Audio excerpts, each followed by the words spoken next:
اگر تم ہمارا ایک فلسطینی شہید کرو گے تو ہم تمہارا ایک اسرائیلی ہلاک کر دیں گے، یہ کہنا ہے حماس کا۔ اور دوسری جانب حماس نے کہا ہے کہ اگر تم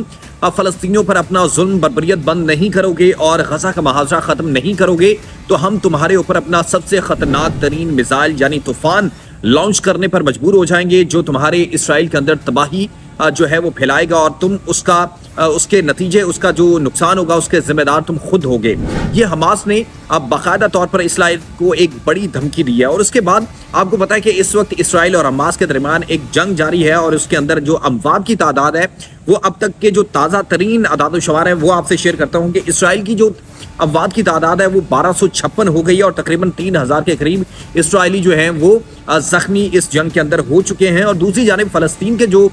لوگ ہیں وہ تقریباً 830 کے قریب یا اس سے زائد جو ہیں لوگ اس ساری جنگ کے اندر شہید ہو چکے ہیں، اور تقریباً 3500 سے زائد افراد جو ہیں وہ زخمی ہو چکے ہیں۔ اور جو حماس کے پاس 130 کے قریب جو فلسطینی ہیں، جو اسرائیلی ہیں، وہ انہوں نے حراست میں رکھے ہوئے ہیں اور ان کو قیدی بنایا ہوا ہے، اور اس کے ساتھ ساتھ اس کے اندر ان کے متعدد افسران بھی ہیں جس میں انٹیلیجنس ایجنسی کے بھی لوگ ہیں یا بحریہ کے بھی لوگ ہیں، اور دیگر جو ان کے افسران ہیں ان کو انہوں نے اپنے پاس قید کر لیا ہے۔ لیکن اس کے بعد ایک اہم جو خبر ہے جو میں آپ سے شیئر کر رہا ہوں وہ انتہائی ضروری ہے کہ جس طرح ایک انونیمس ہیکر نامی شخص نے اسرائیل کو اس طرح جکڑا کہ اس کا سب کچھ اس نے اپنے کنٹرول میں لے لیا۔ انہوں نے جو ہیکر نے جس بات کا دعویٰ کیا اس نے کہا کہ ہم نے گلوبل نیویگیشن جو سیٹلائٹ سسٹم ہے اسرائیل کا اس کو ہم نے ہیک کیا۔ گلوبل سیٹلائٹ سسٹم جو ہے وہ ظاہری سی بات ہے گلوبلی اس چیز کو مانیٹر کرنے کے لیے دیکھا جاتا ہے کہ اسرائیل کہیں حماس کی نقل و حمل کو مانیٹر نہ کرے، وہ کہیں ایک جگہ سے دوسری جگہ اگر کارروائی کرنے جا رہی ہیں تو وہ اس کو مانیٹر نہ کر سکے۔ اس طرح انہوں نے اس کے گلوبل سسٹم کو یعنی گلوبل مانیٹرنگ سسٹم کو بھی انہوں نے ہیک کیا، اور اس کے بعد انہوں نے بلڈنگ آٹومیشن سسٹم جو ہے اس کو بھی ہیک کیا۔ یہ انونیمس ہیکر جو مصری ہے اس نے اس بات کا دعویٰ کیا ہے کہ اس نے کہا کہ میں نے اسرائیل کے ان سسٹم کو ہیک کیا۔ آپ کو پتہ ہے جنگ بظاہر فضائی اور زمینی تو جاری ہے، لیکن سائبر جنگ بھی دوسری طرف جاری ہے، اور انہوں نے کہا کہ ہم نے بلڈنگ آٹومیشن سسٹم مانیٹر کیا۔ بلڈنگ آٹومیشن جو ہے جی آپ کو پتا ہے کہ ایک عمارت کے اندر جب کیمراز اور اس طرح کے سسٹم لگے ہوتے ہیں تو ان کو اس کے تھرو چیک کیا جاتا ہے یا اس کو مانیٹر کرنے کے لیے استعمال کیا جاتا ہے کہ کہیں اندر کتنے لوگ موجود ہیں، کیمرے کے تھرو اور اس طرح کی ڈیوائسز کے تھرو پتہ لگایا جا سکے کہ اس عمارت کے اندر کون کون موجود ہے اور کس طرح کے لوگ موجود ہیں، تاکہ حماس پر اسرائیل جو ہے اس جگہ پر بھی حملہ نہ کر سکے۔ آپ دیکھیں کہ کس طرح سے یہ پراپر پلاننگ کے تحت یہ ساری کارروائی کی گئی۔ اور دوسرا موڈبس وہ سسٹم ہے جو کسی بھی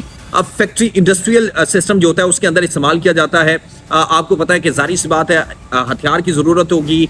ایسے وہ ہر وقت آپ کو پتہ ہے اسرائیل تو ظاہری سی بات ہے تیار نہیں تھا کہ وہ کسی طریقے سے مطلب کہ ایک دم سے اس کے اوپر حملہ ہوا حماس کی جانب سے، اور پھر ظاہری سی بات ہے وہ بکھلاہٹ کا شکار بھی ہے۔ تو ان کا موڈبس سسٹم بھی جو ہیکر ہے اس نے کہا ہے کہ میں نے ہیک کیا ہے،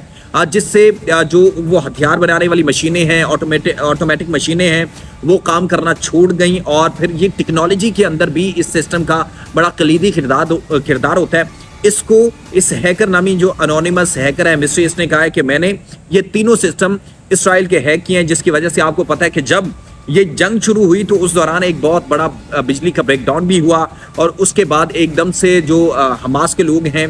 وہ اسرائیل کے اندر داخل بھی ہوئے۔ انہوں نے وہاں کر ان کی جو فوجی چوکیاں تھیں اور ان کے کمپاؤنڈ تھے وہاں پر حملہ کیا، وہاں پر ان کے جو جرنیل تھے، برگیڈیئر تھے، کرنل تھے، ان کو بھی انہوں نے اپنی حراست میں لے لیا۔ تو آپ یہاں پر اس چیز کو سمجھ سکتے ہیں کہ کس طرح پراپر پری پلان یہ حملہ کیا گیا، اور پھر سبکی کا اس وقت جو ہے اسرائیل کو سامنا ہے۔ اور دوسری جانب جو امریکہ ہے اس کا بحری بیڑا بھی وہاں پر پہنچ گیا ہے، تاکہ اسرائیل کو انہوں نے جو بائیڈن نے کہا بھی تھا کہ ہم زمینی اور فضائی دونوں جو ہے وہ مدد فراہم کریں گے اسرائیل کو، اور ہم اس کے ساتھ چٹان کی طرح کھڑے ہیں۔ اور برطانیہ کا بحری بیڑا بھی جو ہے وہ اس کے قریب پہنچ گیا ہے کسی طریقے سے اسرائیل کو وہاں پر سپورٹ پہنچائی جا سکے، کیونکہ آپ کو پتہ ہے کہ یہ پہلی تاریخ میں پہلی دفعہ ہوا ہے کہ اسرائیل کو اس قدر اتنے بڑے نقصان اور اتنے زبردست حملے کا سامنا کرنا پڑا ہے کہ وہ اپنی اوقات بھول گیا ہے، کہ اس کو پتہ ہی نہیں ہے کہ میرے ساتھ ہوا کیا ہے، تو اس لیے وہ دنیا سے مدد مانگ رہا ہے، اور پھر بار بار